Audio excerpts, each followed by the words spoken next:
YouTube channel में आप सबका स्वागत है। ये पिथौरागढ़ का जो आपको मैं घुमाने जा रहा हूँ।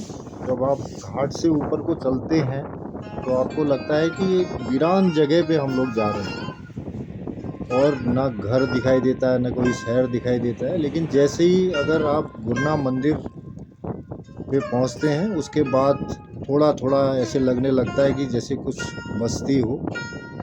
और जब आप 11 देवी क्रॉस करते हैं तो आपको ये थरकोट झील सबसे पहले इसका रूबरू होता है। थरकोट झील आपको दिखाई देती है।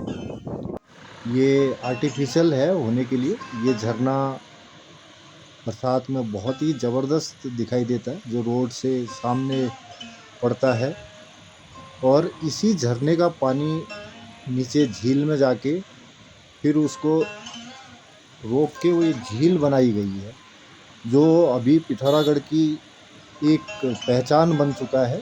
इसमें बोटिंग होती है और बरसात में बहुत ज़्यादा पानी आ जाता है जिसकी वजह से ये झरने भी अपने आप में सुहावने दिखाई देते हैं। और ये पानी बिल्कुल गंदा हो जाता है झील का पानी, लेकिन बहुत ज़्यादा भरा हुआ होता है। और ये एक अलग पहचान दिखाता है जो अब पिथौरागढ़ का एक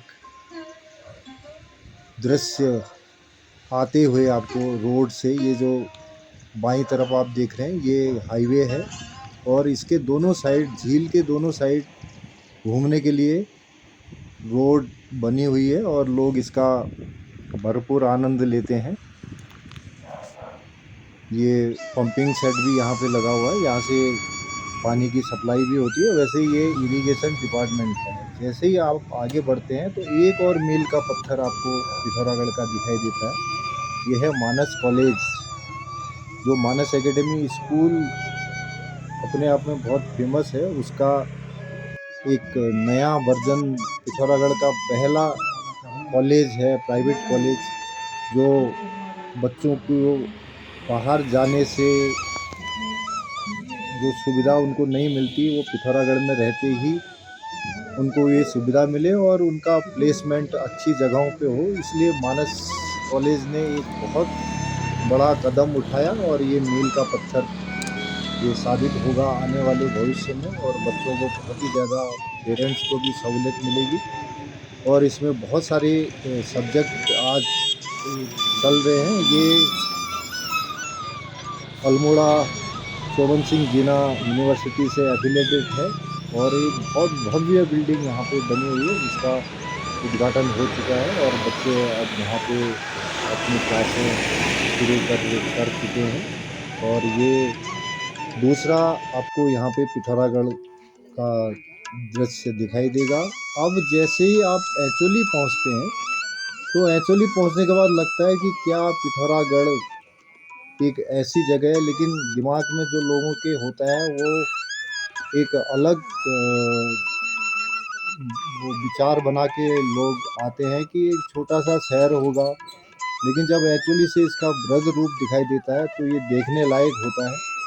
ये यहाँ पे पूरा बसा हुआ, फैला हुआ, और अगर रात में आते हैं तो ये लाइटों से जगमगाता हुआ शहर दिखाई देता है, जो आने वाले लोगों को, जो पहली बार पिथौरागढ़ आते हैं, उनको बड़ा सुकून मिलता है यहाँ आने के बाद, क्योंकि उनको दिखाई देता है कि हाँ अब हम सही जगह पे पहुँच गए। लेकिन अभी तक वो सोचते हैं कि पता नहीं कौन सी जगह जा रहे हैं जहाँ लोग भी नहीं दिखाई देते हैं। एक बड़ा असमंजस सा ये वातावरण यहाँ पे दिखाई देता है। लेकिन जब आप एक्चुअली पहुँचते हैं तो वहाँ से पिथौरागढ़ का परिदृश्य ये सामने दिखाई देता है। ये अलग अलग मौसम में अलग अलग तरीके से दिखाई देता है, क्योंकि बरसात में हरियाली और सर्दियों में हिमाच्छिद पहाड़ियाँ दिखाई देती हैं, जो बड़े शान से। और फिर यहाँ के लोकल गांव का जो त्यौहार होते हैं, उन त्योहारों में से एक त्यौहार जो दमारा का त्योहार होता है, वो यहाँ पे आपको एक झलक दिखाई देती है। और पहाड़ों में जब बर्फ़ पड़ती है तो ये बिल्कुल हिमालय जैसा दिखने लगता है। एक बहुत ही ज़बरदस्त दृश्य को प्रस्तुत करता है। अब ये दूसरे साइड से अगर आप पिथौरागढ़ को देखें तो ये अलग अपोजिट साइज़ का दृश्य है। जैसे कि अगर आप भाटकोट साइड से अगर आप इसको देखें तो पिथौरागढ़ ऐसा दिखाई देता है।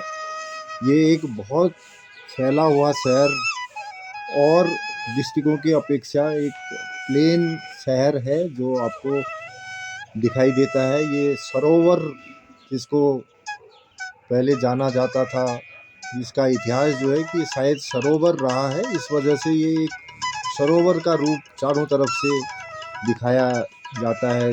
जैसे बीच में एक सरोवर हो और चारों तरफ पहाड़ियाँ हों, तो ये यहाँ से ऐसा दिखाई देता है। अगर जब हम आगे को मुनस्यारी की साइड जाने लगते हैं, मुनस्यारी की साइड जाते हैं, तो उसमें आपको रास्ते में एक बहुत बड़ा वाटरफॉल दिखाई देता है, जिसको बिरथी फॉल के नाम से जाना जाता है।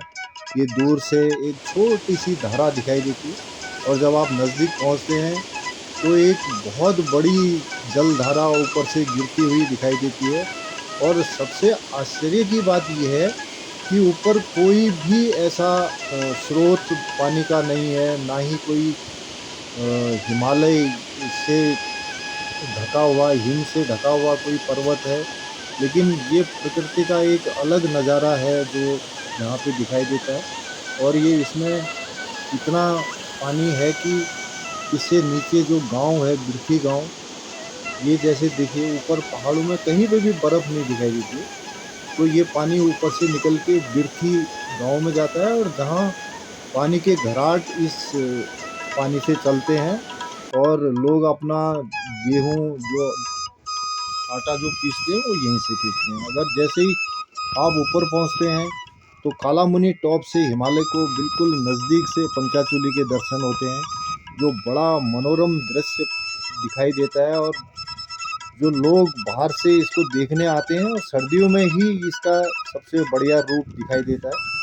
5 चोटियाँ उसके हिमाच्छादित हुई रहती हैं और चारों तरफ भी हिमालय के जो पहाड़ हैं वो दिखाई देते हैं।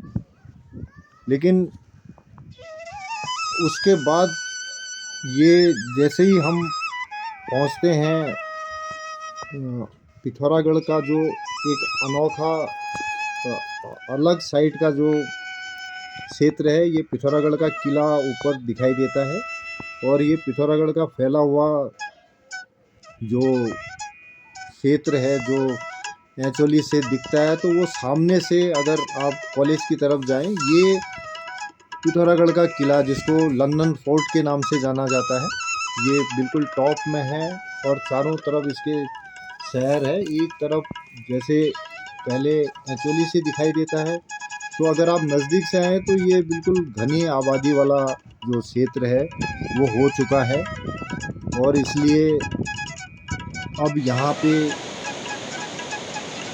जब हम मुनस्यारी से आगे को बढ़ें तो धारचूला की तरफ आते हैं, तो ये गोरी नदी के पास भी एक झरना है जो रोड के ऊपर से झरना बहता हुआ दिखाई देता है।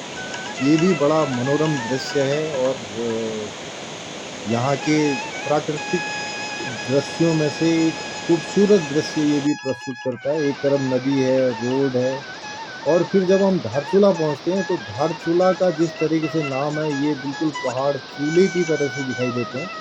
और ऐसा लगता है कि जैसे किसी ने चारों तरफ से चूल्हा बना दिया हो। 3 तरीके से पहाड़ हैं और ये धारचूला का मेन शहर है, जो भारत की तरफ का ये एरिया है। भारत और नेपाल यहाँ से बिल्कुल एक नदी, जो काली नदी इधर बहती है, ये काली नदी जो है बाईं तरफ भारत इंडिया है और दाईं तरफ को ये नेपाल का एरिया है।